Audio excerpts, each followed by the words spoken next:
Welcome to Slingshot 25 Shotcast, a series of bite-sized podcasts that will feel like an espresso shot to your brain. I'm Courtney. And I'm Jackie. Okay, something we've been thinking about, we say it a lot on here, like change will get you into a mess, leadership will get you out. And one of the areas that there's a straight up overlap is between change and leadership is tough conversations.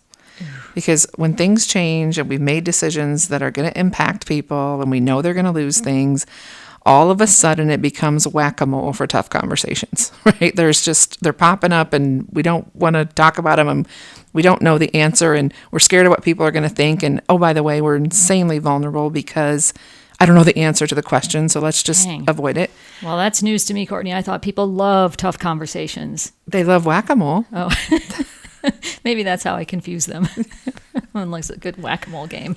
So when you think about how change really sets us up in this place of just wanting to avoid almost every conversation because we know our people want answers. We don't have them. We know people are losing things. We're uncomfortable addressing that. By the way, change triggers emotion, and let's just avoid that completely. Altogether, it's just a great recipe for tough conversations and a desire to avoid them. So, Jackie, would you talk us a little bit about people being avoidant of those conversations and what people should think about there? Let's do it.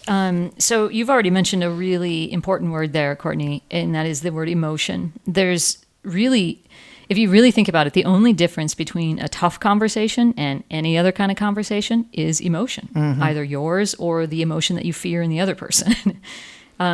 So let's just start from there. That's actually the thing that keeps us sort of dancing around tough conversations is we're afraid that things are going to go ugly. Someone's going to get mad. Someone's going to cry. Someone's going to be upset in some fashion. That's why. I'll interrupt you for a second. I've been thinking about this from a change perspective a lot lately because I've been talking about loss management and we've talked about it on this podcast. And the other day I was like, if people didn't lose anything, there would be no need for change management. That's right.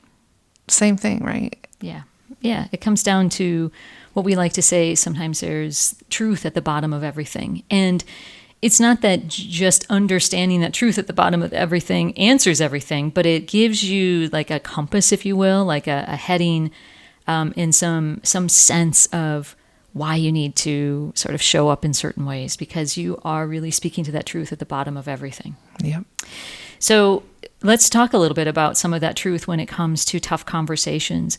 One of the things that we like to sort of, I guess, classify in terms of our challenge with tough conversations is there is an aversion to tough conversations. An aversion meaning I don't really like it. I would just as soon be doing something else. Thank you very much. So there's an aversion to having tough conversations that are loaded with emotion. And then the other category is we avoid them altogether, which is like we just pretend we aren't going to address that and we just go on our way. And usually what we're doing at the time we're avoiding them is just kind of hoping things will get better on their own. Which always works. I mean, it's great. Totally. Yeah. Strategy. Of course, we're joking. That is not a great strategy. So no one leave here. No one turn off. No one hit, stop right now and think that was the end of this. Sarcasm. Yeah. So one is more problematic than the other. And it shouldn't take a genius to figure out the most problematic one is avoidance. Simply not having the conversation is the much bigger problem. And so that leaves us with aversion. And here's what I will tell you about aversion to tough conversations. It's completely normal. Like, I oftentimes will make the joke, if you wake up in the morning and realize that you are so excited to go have a tough conversation loaded with tough emotions, and you're happy about that, and what gets you out of bed in the morning, that might be the day you realize you're a sociopath. Like, we're not really designed to like to put strain and threat inside our relationships with others. It's really... Human beings are wired to do just the opposite, as a matter of fact. And so these tough conversations they put a strain on that natural wiring that we have.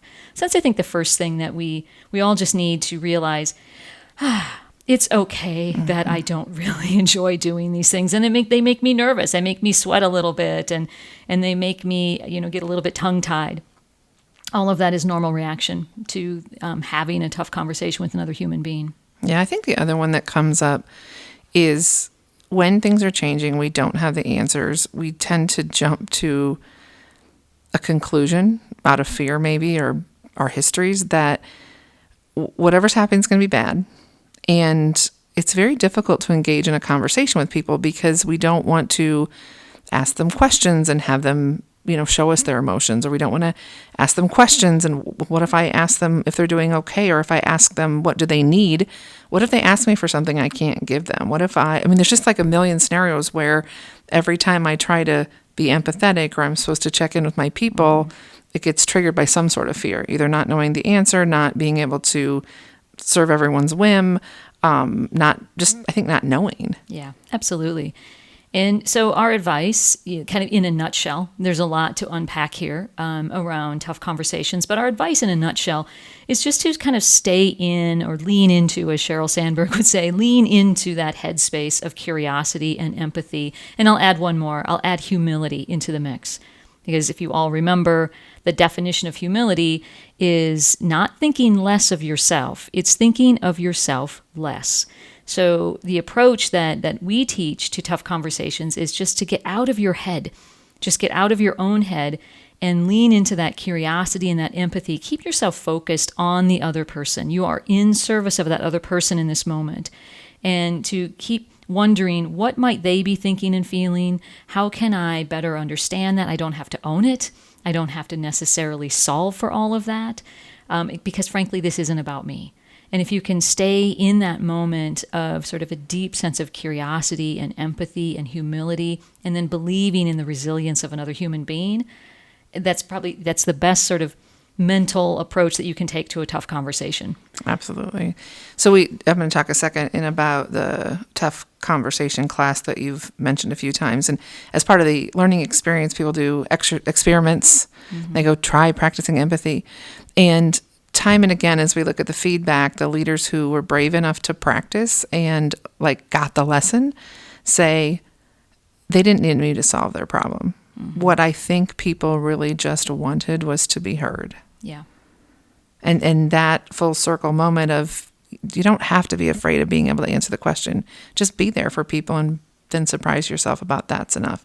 So yes, we do have a tough conversations class. It's called Tough Conversations That Move People Forward. And we're very excited about what we're able to teach in that class. This is a skill that avoidance doesn't have to be the only option. Mm-hmm. And we can teach you how to have these conversations confidently and get those benefits that of being productive and showing up for your people. So that's what we have for you. That's all for this episode, but we always have much more to say. If you want more, drop us a line at slingshot25.com. Until next time.